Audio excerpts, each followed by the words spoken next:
Merci de prendre rendez-vous avec Forio Télévision pour cette autre édition de l'information. Bienvenue, Madame, Messieurs. On ouvre avec le Mali, réconciliation nationale, les enjeux du consensus de paix ouvert à Bamako. Les travaux de réunion décisionnelle à l'accord pour la promotion de la paix et la réconciliation au Mali, du processus d'Alger, ont démarré le 1er août 2022 sous la coordination du Premier ministre Dr Choguel Kokaila Maïga. Rendu au deuxième jour des travaux, la réunion rédaction de Forio Média s'intéresse aux enjeux de cette rencontre avec le concours de Ngale et Bokia.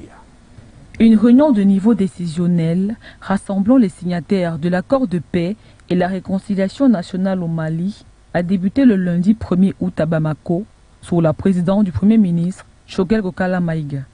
Dans son mot d'ouverture, le chef du gouvernement malien a souligné l'importance que le président de la transition Assimi Goïta accorde à la mise en œuvre de cet accord. La mise en œuvre de l'accord pour la paix et la réconciliation au Mali issu du processus d'Alger constitue l'une des priorités majeures du président de la transition et du gouvernement.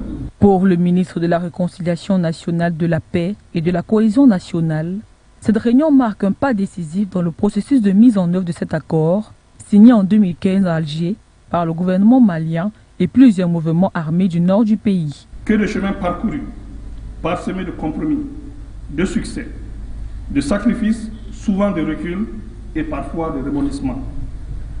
À force de persévérance et de détermination, nous avons toujours su trouver, au-delà de nos contradictions, de nos doutes et face au blocage, les moyens nécessaires pour marquer des bonds décisifs sur ce long chemin vers la paix au Mali. C'est le lieu pour nous de saluer les efforts et sacrifices consentis par chacune des parties maliennes dans ce processus, la médiation internationale ainsi que l'ensemble de la communauté internationale pour leur accompagnement. La médiation internationale de son côté se réjouit de l'ouverture de cette réunion. La médiation est aussi convaincue que les parties sont totalement conscientes de la nécessité de réussir cette réunion décisionnelle. Aujourd'hui, la responsabilité de chacune des parties consiste à saisir cette opportunité pour faire avancer le processus de mise en œuvre de l'accord. Aujourd'hui aussi, la responsabilité de chaque partie consiste tout autant à faire prévaloir d'abord et avant tout l'intérêt suprême du Mali en tant que pays et nation. Prévue jusqu'au 5 août prochain, cette réunion devant aboutir à un consensus de paix rendu au deuxième jour aborde entre autres les questions liées au volet des armements, démobilisation et réintégration. Par ailleurs, certains aspects des réformes politiques et institutionnelles sont également à l'ordre du jour. De la célébration du 62e anniversaire de l'indépendance du Bénin qui s'est célébré sous bien sûr le ciel de la décrispation.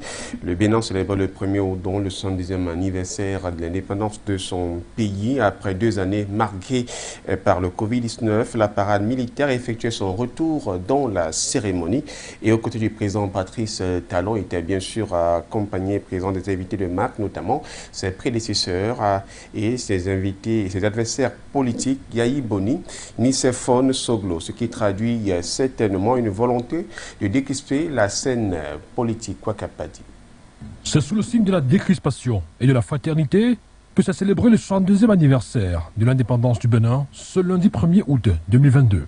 L'image est assez rare pour être banale. Le président Patrice Talon qui assiste au défilé avec à ses côtés ses plus farouches adversaires politiques, notamment ses prédécesseurs à la tête du Bénin, Nicéphore Soglo et Yahi Boni, ainsi que le chef du parti Les Démocrates, Éric Oundété.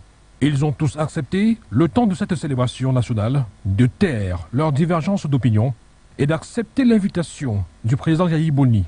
Nicéphore Soglo a même dû écourter un séjour sanitaire pour être présent et Boni Yahi, médiateur de la CEDEAO pour la Guinée, est revenu de Bissau il y a quelques jours pour la circonstance. Ce qui, d'après certains observateurs, est un signe que la décrispation sur le plan politique serait en marche au Bénin.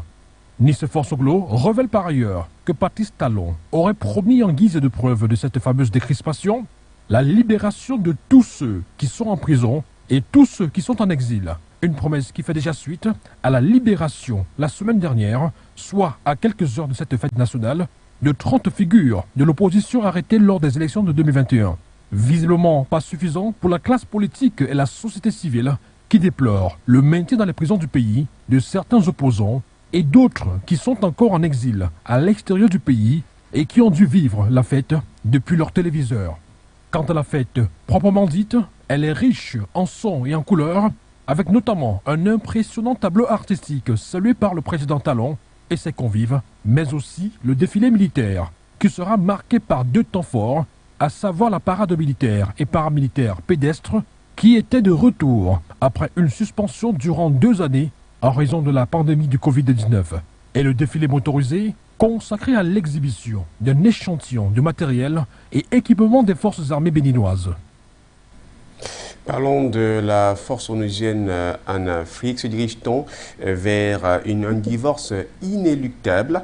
La force internationale de maintien de la paix de l'ONU n'a jamais été contestée depuis son existence en Afrique. Depuis peu, les opérations de maintien de la paix font face à une grogne populaire, notamment au Mali, en passant par la République démocratique du Congo, sans toutefois oublier la République centrafricaine, remise en cause pour son inefficacité sur le terrain. La force onusienne est sur de vives critiques, de quoi su s'interroger sur son avenir sur le continent. Le divorce est-il inéluctable? Nguene nous donne des éléments de réponse dans ce reportage. Remplit-elle réellement son rôle, celui de maintien de la paix? Pour le moment, tout laisse croire que non. L'inefficacité sur le terrain est devenue l'arme la mieux partagée de la force militaire onusienne déployée sur le continent africain. Les récents événements nous en disent long sur la question.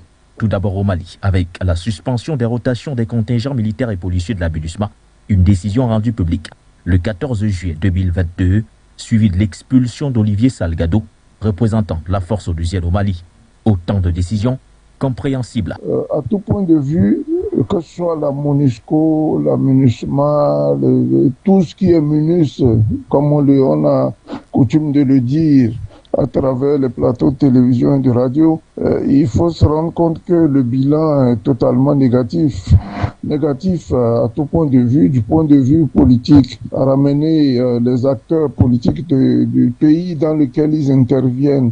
C'est pas le cas de ces organisations que je juge d'organisations fêtières. Elles sont plutôt là à inculquer la division, le désordre, le bordel. Et voilà, nous nous retrouvons avec des pays complètement déchirés politiquement. Un bilan à tout point de vue négatif. Voilà en quoi se résume la présence de la force militaire onusienne en Afrique. Outre le Mali, les missions de l'ONU en République démocratique du Congo et en République centrafricaine font également l'objet de vives critiques, sans toutefois vouloir parler du Soudan du Sud et du Sahara occidental.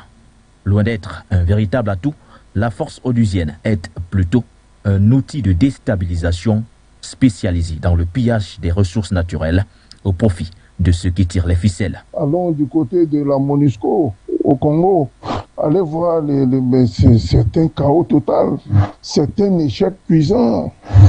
À nul autre pareil. L'ONU a échoué sur tous les points. Tous les points. C'est une armée d'occupation. Vous vous souvenez qu'il y a des chars qui d'ailleurs ont mal négocié un virage et se sont retrouvés dans le ravin. Et à l'intérieur, c'était plein de coltan, de diamants et je ne sais quelle autre ressource minière.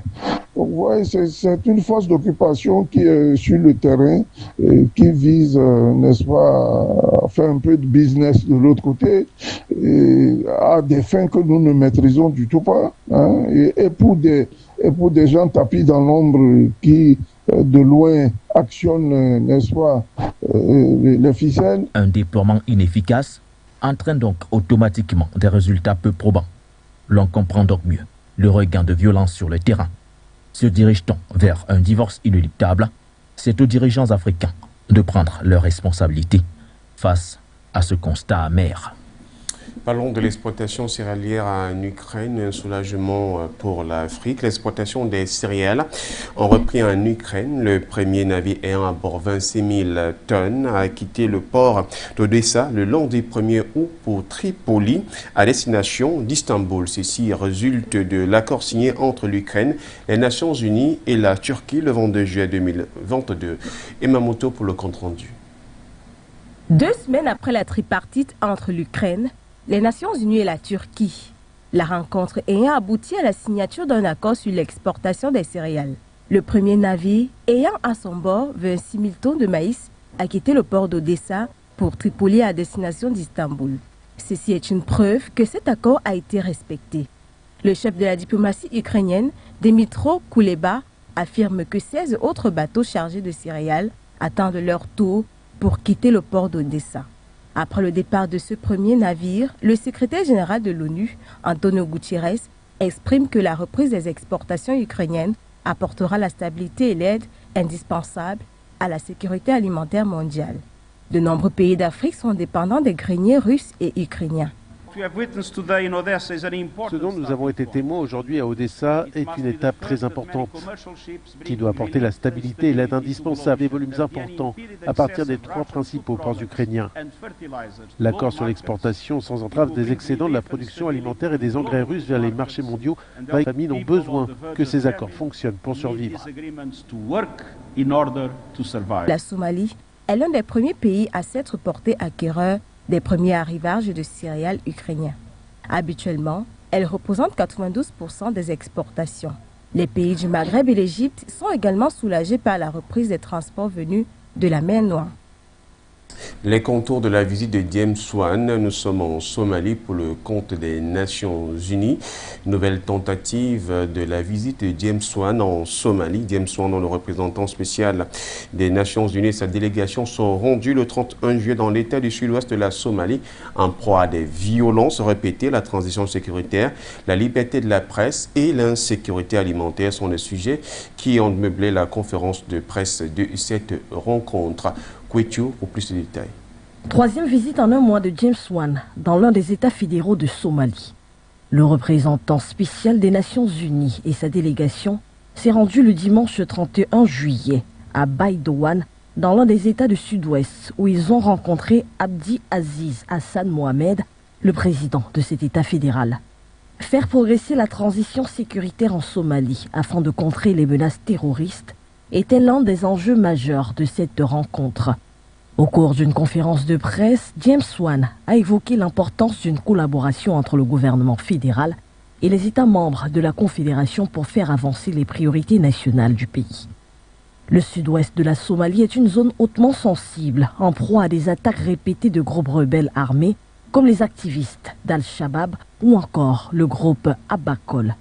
L'émissaire onusien a également évoqué le besoin d'une approche pacifique par le dialogue pour la résolution des différends politiques qui touchent le pays et exhorte à plus de liberté de la presse dans l'État du Sud-Ouest. Outre les questions sécuritaires, la crise alimentaire qui touche la Somalie et particulièrement les zones armées inquiète l'ONU qui évoque une situation catastrophique.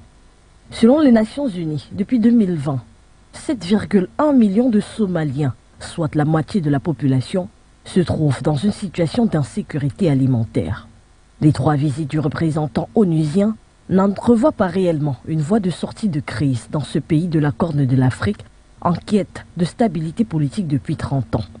Le nouveau président somalien Hassan Sheikh Mohamud, élu le 15 mai 2022, après plus d'1 an d'une profonde crise politique, nourrit l'ambition de stopper l'insurrection des islamistes radicaux Shebab qui restent solidement implantés dans de vastes zones rurales. Je vous invite à parler à présent de la frappe américaine qui a pu donner la mort au chef d'Al-Qaïda tué. Il s'agit notamment de l'Égyptien Ayman al-Zawahiri qui a été tué dans la nuit de samedi à dimanche en Afghanistan par une frappe de drone américain, a annoncé lundi en direct à la télévision le président américain Joe Biden. Zawahiri était l'un des terroristes les plus recherchés au monde et les États-Unis promettaient 25 millions de dollars pour tout renseignement permettant de le retrouver. Il avait pris la tête de la nébuleuse djihadiste en 2011 après la mort d'Oussama Ben Laden, tué par un commando américain au Pakistan. Introuvable depuis plus de 10 ans, il était considéré comme un des cerveaux des attentats du 11 septembre 2001 qui avait fait près de 3000 morts aux États-Unis. C'est bien sûr ça avec cette note sur la tuerie de l'ancien chef